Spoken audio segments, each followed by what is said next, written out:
Moi, ce que je vois, Vincent. c'est pas un chahut, c'est quelque chose d'assez agressif.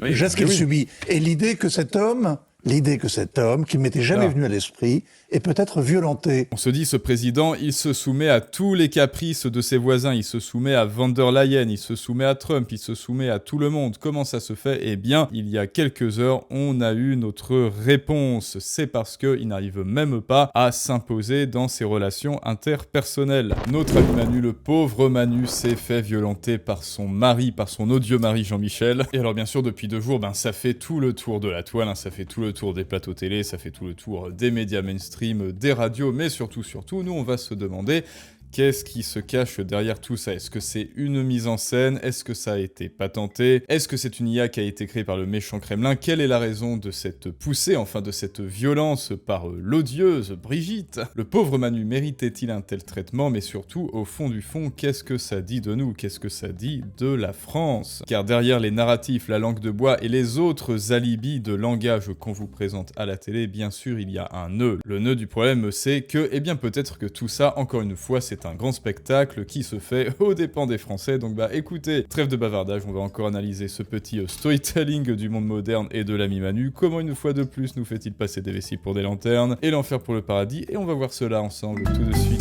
Et si vous voulez, ça ne mange pas de pain, on se repasse la petite scène. Enfin, je pense que vous l'avez vu, voilà, ça c'est les petits bras de Poutine, bien sûr, de Poutine. C'est la méchante main du Kremlin. Donc là, vous vous rappelez, il y a tout simplement Brigitte, voilà, qui donne une vilaine correction sur les 2 pattes en mettant ses 2 mains sur le visage de son mari et juste avant de descendre comme ça, débonnaire l'avion. Oui, bonjour, il ne s'est rien passé. Alors moi, ce qui m'a le plus choqué dans cette séquence, ce qui a le plus attiré mon attention toutefois, c'est le petit sourire jaune là. Voilà, hop là, le petit rire jaune de ah salut, tout se passe bien. Hop là, elle me donne un coup. Ah, vous inquiétez pas, je vais lui régler son compte à celle-là.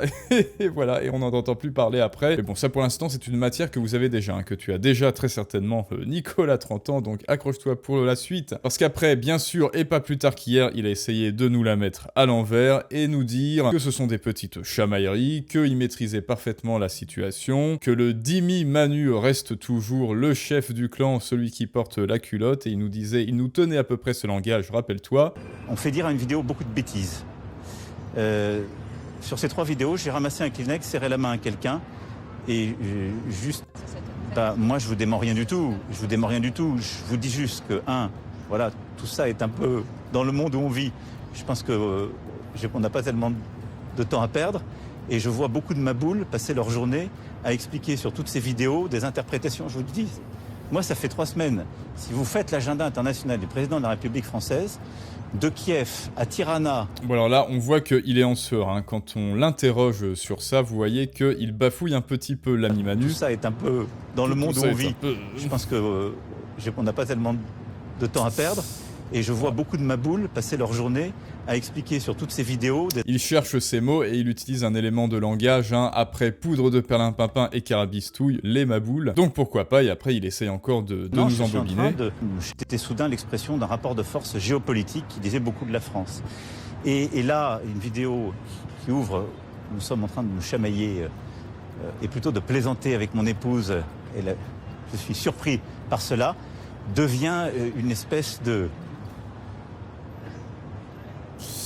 Vous voyez, il ne trouve même plus ses mots, voilà, 2 secondes là, il essaye, vous voyez, il utilise le mouvement, il utilise la gestuelle pour tenter de faire sortir des mots de sa bouche, et ça d'ailleurs c'est un petit secret des orateurs bien entraînés, d'ailleurs si tu veux en apprendre plus, tu le sais, il y a la masterclass, fais-toi comprendre en description et en commentaire, mais là Manu, même en se mettant en mouvement, eh bien il n'y arrive même pas, les mots ne sortent même plus de sa bouche, et il nous parle de chamaillerie, et il nous parle aussi de quelque chose, j'ai été impressionné par cela, tu m'étonnes. Donc maintenant je vous interroge à vous, quand vous vous chamaillez avec votre femme, votre mari, votre copine, votre copain, est-ce que vous lui mettez là comme ça, les mains sur le visage comme ça? Est-ce que c'est une chamaillerie? Est-ce que c'est comme ça que vous vous chamaillez, que vous vous amusez? Parce que c'est les mots qu'il utilise, Est-ce que vous vous amusez comme ça avec votre conjoint ou avec votre partenaire? Alors, plot twist, moi, non. S'il se passe le contraire, bon alors là, ça fait la une des journaux, Si moi je lève la main sur madame, c'est un signe, ou alors même, si Manu lève la main sur Brigitte, alors là, ça fait la une des journaux, mais pas dans ce sens-là. Ça fait la une des journaux, non pas Manu est un petit Dimi, un petit soumis, mais plutôt Manu est un immonde enfoiré qui violente supportent les femmes. Et oui, là aussi, il y a un problème de fond. Bon alors, je vais vous épargner égalité homme-femme, c'est-à-dire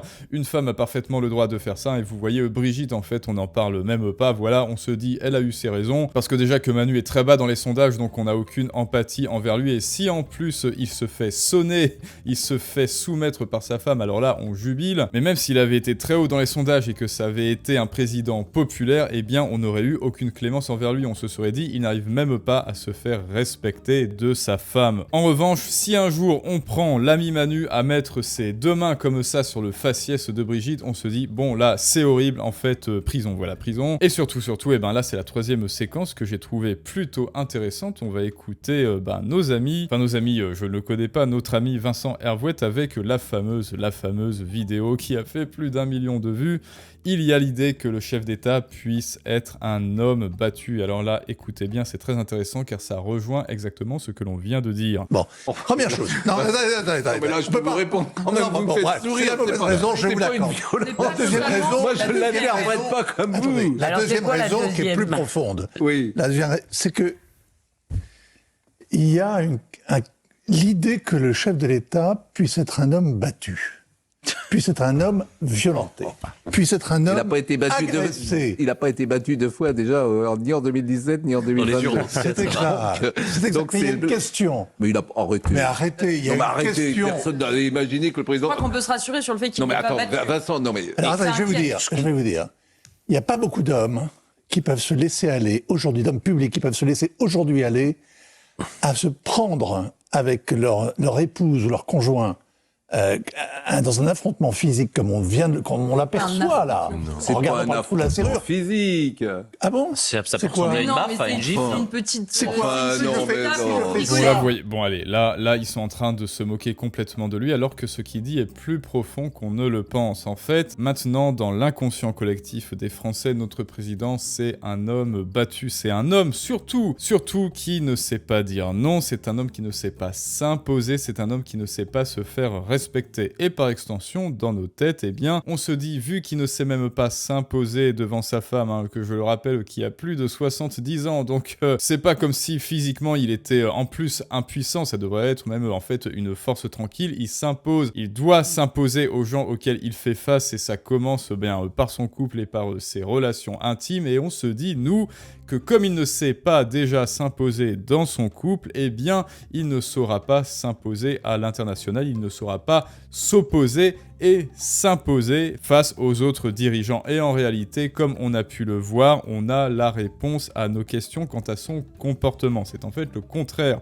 Ce qui se passe depuis 8 ans, on se dit, il n'arrive pas à s'imposer. On se dit, ce président, il se soumet à tous les caprices de ses voisins, il se soumet à von der Leyen, il se soumet à Trump, il se soumet à tout le monde. Comment ça se fait? Eh bien, il y a quelques heures, on a eu notre réponse. C'est parce qu'il n'arrive même pas à s'imposer dans ses relations interpersonnelles. Voilà, moi je vous pose la question à vous, vous me répondez en commentaire, est-ce que vous imaginez Macron, l'ami Manu, comme quelqu'un qui sait s'imposer moralement et physiquement? Réponse, peut-être pas. Et en réalité, donc, ce qui s'est passé avec Brigitte sur cette séquence, ça n'est que la confirmation de ce que l'on savait déjà, sans sombrer dans le biais de confirmation. Là, on voit la caractéristique, on voit la personnalité d'Imiesque, la personnalité qui se soumet de Manu à l'œuvre, c'est-à-dire dégage, hors de ma vue, je ne veux pas t'entendre, je ne veux pas te voir. Bon, allez, écoute Brigitte, arrête tes conneries, là on est en représentation, le monde nous regarde, on est en caméra, là j'ai été obligé de leur sourire, donc s'il te plaît, maintenant tiens-toi à Akero, d'ailleurs. C'est vrai que je suis pas très complot-plot, mais là la veste, quand même, le rapport taille-épaule est tout de même un petit peu, alors c'est peut-être la veste qui fait ça, mais elle est un petit peu suspecte, hein. Mais est-ce que vous croyez que c'est fini? Est-ce que vous croyez vraiment qu'on est au fin fond du fond de l'affaire? Eh bien non, parce que Vincent Hervouet va encore nous proposer une piste de réflexion qui va peut-être nous amener dans les abysses, dans les profondeurs de cet iceberg. Donc, mais avant, ce que disait l'entourage, c'était un moment où le président et son épouse décompressaient une ultime fois avant le début du voyage en chahutant. Alors, je sais pas combien d'heures ils avaient dans l'avion, ils étaient quand même genre en classe, en first class, ils avaient certainement un jet rien que pour eux. C'est pas comme s'ils avaient été coincés en classe éco entre Jean Masturbin et Magalax, qui étaient en train d'écouter de la musique à fond la caisse à sa droite, et à leur gauche, Jean Masturbin qui tirait ses crottes de nez et qui les écrasait sous leur siège. Enfin, je veux dire, ils avaient quand même un certain confort à leur décompresser de quoi. Enfin bon, comme dirait le grand philosophe, admettons, hein. Mais bon, admettons, c'était un moment de complicité. Il n'en suffisait pas plus pour donner du grain à moudre aux complotiste. Bon, sauf que là, il n'y a pas de complotisme puisque on a les images. Alors de quoi vous nous parlez? Là, c'est une scène... Alors oui, on ne voit pas, certes, si on veut aller dans leur sens, hein, allez, charité intellectuelle, on ne voit pas l'expression de colère de Brigitte. Là, on ne voit pas l'expression de colère, enfin, si elle est en colère, si elle est exténuée, etc. Mais moi, personnellement, que je sois fatigué, que j'ai besoin de décompresser, que je sois stressé, mais jamais, elle ne fait ça à ma femme. Et alors, ma femme, pareil, jamais, là, alors là, elle n'a pas à me faire ça, certainement pas. Ça s'appelle le respect, en fait, le respect mutuel qui est censé y avoir dans un couple, en fait, hein. Si votre partenaire vous fait ça, c'est que en fait, c'est la fin, quoi. Mais bon, comme on a dit, hein, c'est Brigitte de sexe féminin, officiellement, bien sûr, donc elle a le droit, vous voyez, elle n'aura aucune poursuite. Ce que l'on dira autour d'elle, c'est que voilà, elle était exténuée, elle décompressait, donc elle a le droit. Lui, Manu, il est de sexe masculin, alors officiellement, hein, pareil, officiellement de sexe masculin, donc si les rôles avaient été inversés, non, certainement pas, ça aurait fini en bain de sang médiatique et il aurait été évincé. Alors là, la réputation, c'est 0. Voilà, tu es un batteur de femmes. Mais aussi peut-être parce que le respect, ça ne passe pas par le physique, ça passe aussi par la confiance en soi. Tu as une aura, tu t'imposes, tu sais t'imposer aux autres, tu sais dire non, et ça passe surtout par... en tant que chef, en tant que président de la République, savoir dire non aux autres dirigeants. Quand il y a un projet de loi européen, par exemple, qui ne nous plaît pas, mais lui, à la place, il se fait soumettre, il se soumet, et par extension, il fait en sorte que l'on se soumette nous aussi, et par extension, il fait en sorte que l'on se soumette nous aussi, hein, juste après, parce qu'on n'a pas le choix, mais ça, Manu, il y en a marre. Et n'oubliez pas d'ailleurs, n'oublie pas d'ailleurs que Nicolas 30 ans, toute cette mascarade, tout ce chou gras médiatique, c'est financé grâce à toi, en fait. Tu finances les médias, et après, voilà, hein, les médias font chou gras de cette affaire, donc merci, j'espère que tu es très content. Mais donc, allez, dernière séquence de Vincent Hervouette et après... Moi, je ne sais pas ce qui se passe dans un couple où Emmanuel Macron est marié avec une femme qu'il a connue très jeune. On vous raconte une bleuette sur cette rencontre et le couple qu'ils ont constitué. Eh bien, dans l'opinion, je suis convaincu que ça ne passe pas, ce récit. Mais c'est Ah oui, à savoir que, forcément, Brigitte Macron, qui a plus de 70 ans, si en plus il ose violenter une vieille femme, désolé, c'est le cas. C'est pas parce qu'elle porte une perruque qu'elle est moins âgée que ça la fait rajeunir, hein. C'est pas Brian Johnson. Donc, si en plus Manu avait oser violenter une femme âgée, une vieille femme, son aîné, sa mère, en fait, sa mère symbolique, et là, bien sûr, double peine médiatique, mais ça, l'inverse est faux. Une question. Et on peut poser des questions pour les couples. Là, on diverge. C'est pas. Là, on diverge. Non, on diverge pas, c'est le même sujet. Non, parce qu'en réalité, c'est le même sujet. Moi, ce que je vois, c'est pas un chahut, c'est quelque chose d'assez agressif. Le geste qu'il subit. Et l'idée que cet homme, qui ne m'était jamais venu à l'esprit, est peut-être violenté. Ça, c'est une idée. Non, mais attends. Il faut mais Vincent, quand même, la vie privée est une des conquêtes, quand même. La vie privée, c'est quand même une des conquêtes de la société libérale. Bon, mais là, pareil, là, ils sont en train de s'offusquer ou alors de se moquer de lui, alors que je crois que c'est une piste réelle et que ça expliquerait pas mal de choses. Comment ça se fait que nous, la France, nous soyons soumis aux caprices européens, soumis aux caprices de nos voisins, que nous soyons soumis économiquement, que nous soyons soumis à l'impôt, que nous soyons soumis à des régulations européennes, que nous soyons soumis à des normes, que nous soyons soumis à tout, en fait, à tout, aux caprices du tout venant, aux caprices du vent, parce que le chef de l'État, peut-être, lui, est soumis. Et donc, il injecte, il infuse sa manière de penser, son interprétation, sa manière de voir le monde, sa manière d'agir et de réagir avec le monde par ce mécanisme-là. Et ensuite, la France se façonne à cette image, et ça dure depuis 8 ans. Mais bon, après, on peut opposer, oui, en fait, ça dure depuis plus de 8 ans. Ok, mais est-ce que vous ne croyez pas que là, il y a eu une sorte de catalyseur avec Manu? Écoutez, c'est évidemment une piste de réflexion, je laisse ça à votre sagacité, et je ne parle même pas qu'il n'a peut-être pas connu d'autres relations, d'autres vraies, entre guillemets, relations depuis son âge adulte, depuis son entrée en politique, que